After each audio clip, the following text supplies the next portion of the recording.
बिस्मिल्लाहिर्रहमानिर्रहीम। अस्सलाम dear students, आज के लेक्चर में हम लोग डिस्कस करेंगे पॉलिनोमियल को। ठीक है, हम लोग पढ़ेंगे कि पॉलिनोमियल क्या है। ठीक है, देखिए आपके पास जो भी अलजेब्रिक एक्सप्रेशन होती है ना, जिसमें वेरिएबल की जो पावर होती है वो कहाँ से ली जाती है, होल नंबर से ली जाती है। ठीक है, देखिए अब होल नंबर का सेट कहाँ से स्टार्ट होता है, जीरो से स्टार्ट होता है। ठीक है, देखिए अब आपके पास अगर कोई नेचुरल नंबर है, ठीक है, तो नेचुरल नंबर को हम लोग कैसे रिप्रेजेंट करते हैं, यहाँ पे ब्रैकेट्स होती हैं 1 2 3 एंड सो ऑन। ठीक है, तो अब देखिए नेचुरल नंबर के स्टार्ट में अगर हम लोग जीरो को ऐड कर दें तो वो आपके पास क्या बन जाएगा, होल नंबर बन जाएगा। ठीक है, तो देखिए आपके पास क्या कहता है कि द अलजेब्रिक एक्सप्रेशन, सबसे पहले तो आपको ये पता होना चाहिए कि अलजेब्रिक एक्सप्रेशन किसको बोलते हैं। देखिए अगर आपके पास कोई भी एक्सप्रेशन है, ठीक है, यानी कि आपके पास कोई भी इस तरह से कोई इक्वेशन लिखी हुई है जिसमें आपके पास वेरिएबल्स भी हैं और कांस्टेंट भी हैं, तो उसको हम लोग क्या बोलेंगे, अलजेब्रिक एक्सप्रेशन बोलेंगे। ठीक है, जिसमें आपके पास जो वेरिएबल्स है ना उनकी जो पावर होनी चाहिए वो कहाँ से होनी चाहिए, होल नंबर के सेट में से होनी चाहिए। यानी कि आपके पास जो उनकी पावर है ना वेरिएबल की, वो जीरो होनी चाहिए, 1 2 3, ठीक है, और पॉजिटिव होने चाहिए। अब देखिए तो जैसे कि हम लोगों ने डेफिनेशन में डिस्कस किया कि अलजेब्रिक एक्सप्रेशन, तो देखिए आपके पास एक अलजेब्रिक एक्सप्रेशन है। ठीक है, 2a को लें तो ये आपके पास क्या है, एक टर्म है। ठीक है, तो अब यहाँ पे देखिए तो हमारे पास क्या लिखा हुआ, 2a + 5b, तो ये एग्जांपल है आपके पास पॉलिनोमियल की। ठीक है, तो जहाँ पे आपके पास वेरिएबल की कोई पावर नहीं, यहाँ पे आपके पास दो वेरिएबल्स हैं, एक वेरिएबल है आपके पास a और दूसरा है आपके पास b। जहाँ पे आपके पास कोई पावर नहीं होती वहाँ पे आपके पास पावर क्या होती है, 1 होती है। नेक्स्ट देखिए तो आपके पास क्या है, x क्या +3 है, +2 = 0। ठीक है, सबसे पहले तो आपको ये बताना चाहिए कि जब भी आप किसी अलजेब्रिक एक्सप्रेशन को = 0 कर देते हो तो वो आपके पास बन जाती है इक्वेशन।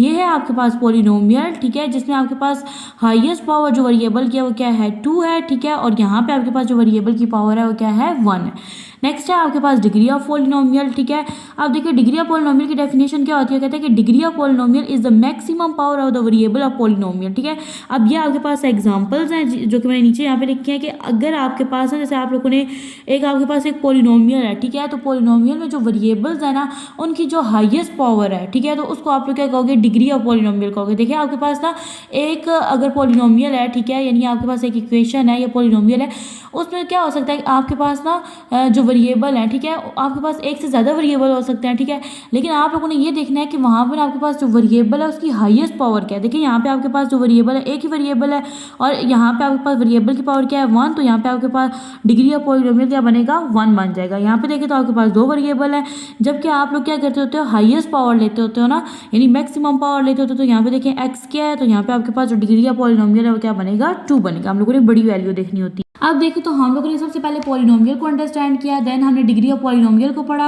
अब आप लोग देखिए तो आपके पास ना पॉलिनोमियल की कितनी टाइप्स होती हैं। ठीक है, अकॉर्डिंग टू डिग्री अगर देखा जाए ना, जैसे डिग्री अभी हम लोगों ने डिस्कस किया कि आपके पास क्या होती है, हाईएस्ट पावर होती है, ठीक है, वेरिएबल की। तो यहाँ पे देखिए तो अकॉर्डिंग टू डिग्री अगर देखा जाए ना पॉलिनोमियल की टाइप्स को, तो सबसे पहले आपके पास जो टाइप आती है वो होती है लीनियर इक्वेशन। ठीक है, अब लीनियर इक्वेशन में क्या होता है कि आपके पास ना जो वेरिएबल होती है इसकी हाईएस्ट पावर क्या होती है, 1 होती है। देखिए जैसे डेफिनेशन में भी लिखा हुआ है, a linear equation is an equation in which the highest power of the variable is 1। यानी कि आपके पास ना जो वेरिएबल है एक्स वाई जेड, जो वेरिएबल्स होते हैं उनकी जो हाईएस्ट पावर है वो क्या होनी चाहिए, 1 होनी चाहिए। It is known as 1 degree equation. ठीक है, यानी कि एमसीक्यूज में मोस्टली आता होता है कि आप ये बताएं कि आपके पास ना जो लीनियर इक्वेशन है इसका दूसरा नाम क्या है, तो लीनियर इक्वेशन का दूसरा नाम होता है 1 डिग्री इक्वेशन। क्यों, क्योंकि इसमें जो आपके पास वेरिएबल्स होते हैं ना उनकी पावर जो होती है, मैक्सिमम पावर क्या होती है, 1 होती है। तो देखिए यहाँ पे नीचे मैंने एग्जांपल्स लिखे हैं। देखिए यहाँ पे क्या है, 2x - 3, यहाँ पे मेरे पास वेरिएबल x है, तो देखिए यहाँ पे इसकी पावर क्या है, 1 है। तो ये मेरे पास क्या है, एक लीनियर इक्वेशन है। नेक्स्ट है मेरे पास 2y = 8, यहाँ पे मेरे पास जो वेरिएबल y है ना इसकी जो मेरे पास पावर है, यानी इसकी वेरिएबल की जो पावर है वो मेरे पास क्या है, 1 है। तो ये भी मेरे पास क्या है, एक लीनियर इक्वेशन है। नेक्स्ट है मेरे पास 3x - y + z, मेरे पास यहाँ पे 3 वेरिएबल्स हैं और तीनों वेरिएबल्स की मेरे पास जो पावर है वो क्या है, 1 1 है। नेक्स्ट है आपके पास क्वाड्रेटिक इक्वेशन। अब देखिए क्वाड्रेटिक इक्वेशन आपके पास एक ऐसी इक्वेशन होती है जिसमें आपके पास वेरिएबल की हाईएस्ट पावर क्या होती है, 2 होती है। ठीक है, अब देखिए तो उसका जो सेकंड नेम होता है क्या होता है, सेकंड डिग्री इक्वेशन होता है। क्यों, क्योंकि इसमें जो वेरिएबल्स होते हैं ना उसकी पावर आपके पास क्या होती है, 2 होती है। तो देखिए इसकी इक्वेशन को पढ़ते हैं, सॉरी इसकी डेफिनेशन को पढ़ते हैं। आपके पास डेफिनेशन है, a quadratic equation is an equation in which the highest power of the variable is 2। यानी यहाँ पे आपके पास वेरिएबल की जो हाईएस्ट पावर है वो क्या होती है, 2 होती है। ठीक है, it is also known as second degree equation. देखिए जब आप लोगों ने लीनियर इक्वेशन को पढ़ा था तो उसका जो सेकंड नेम क्या था, 1 डिग्री इक्वेशन। क्यों, क्योंकि वहाँ पे आपके पास जो वेरिएबल होती है, वेरिएबल की पावर आपके पास क्या होती है, 1 होती है। और यहाँ पे आप क्वाड्रेटिक इक्वेशन को क्या पढ़ते होते हो, सेकंड डिग्री इक्वेशन। क्यों, क्योंकि यहाँ पे आपके पास वेरिएबल की हाईएस्ट पावर क्या होती है, 2 होती है। नेक्स्ट है आपके पास क्वाड्रेटिक इक्वेशन से रिलेटेड कुछ एग्जांपल्स। देखिए यहाँ पे आपके पास है 2x क्या है 4x - 2 इज 0। तो यहाँ पे आपके पास वेरिएबल की हाईएस्ट पावर क्या है 2 है, ठीक है। नेक्स्ट है आपके पास 6x क्या है प्लस 11x - 35 इज 0। यहाँ पे दो वेरिएबल हैं, जबकि आपके पास जो वेरिएबल है ना उसकी हाईएस्ट पावर क्या है 2 है, तो ये क्या बन गया आपके पास एक क्वाड्रेटिक इक्वेशन है। नेक्स्ट है आपके पास x क्या है -x - 3 इज 0, और यहाँ पे भी आपके पास वेरिएबल की हाईएस्ट पावर 2 है, और ये आपके पास एक क्वाड्रेटिक इक्वेशन है। नेक्स्ट है आपके पास क्यूबिक इक्वेशन।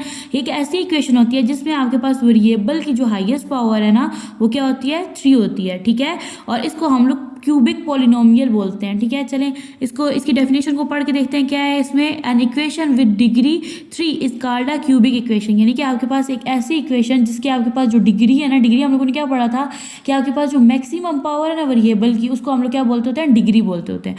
तो अगर आपके पास एक वेरिएबल की डिग्री अगर 3 है तो हम लोग उसको क्या बोलेंगे वो एक क्यूबिक इक्वेशन है। If the polynomial have degree 3 they are known as cubic polynomial. अगर आपके पास एक पॉलिनोमियल है, ठीक है, अगर उसकी डिग्री 3 है तो हम लोग उसको क्या बोलेंगे क्यूबिक पॉलिनोमियल। नेक्स्ट है ऐसे रिलेटेड कुछ एग्जांपल्स। एग्जांपल है आपके पास x³ - 6x क्या प्लस 11x - 6। यहाँ पे देखें तो आपके पास यहाँ पे 3 वेरिएबल्स हैं, ठीक है, और जो हाईएस्ट डिग्री है ना वेरिएबल की वो क्या है 3 है, तो ये आपके पास क्या है क्यूबिक इक्वेशन है। नेक्स्ट है आपके पास 8x³ - 2x - 3x plus 15 is 0, और इस इक्वेशन में भी आपके पास जो वेरिएबल की हाईएस्ट पावर है ना यानी जो डिग्री है वो क्या है 3 है, तो इस लिहाज से क्या बन गया आपके पास एक क्यूबिक इक्वेशन बन गई।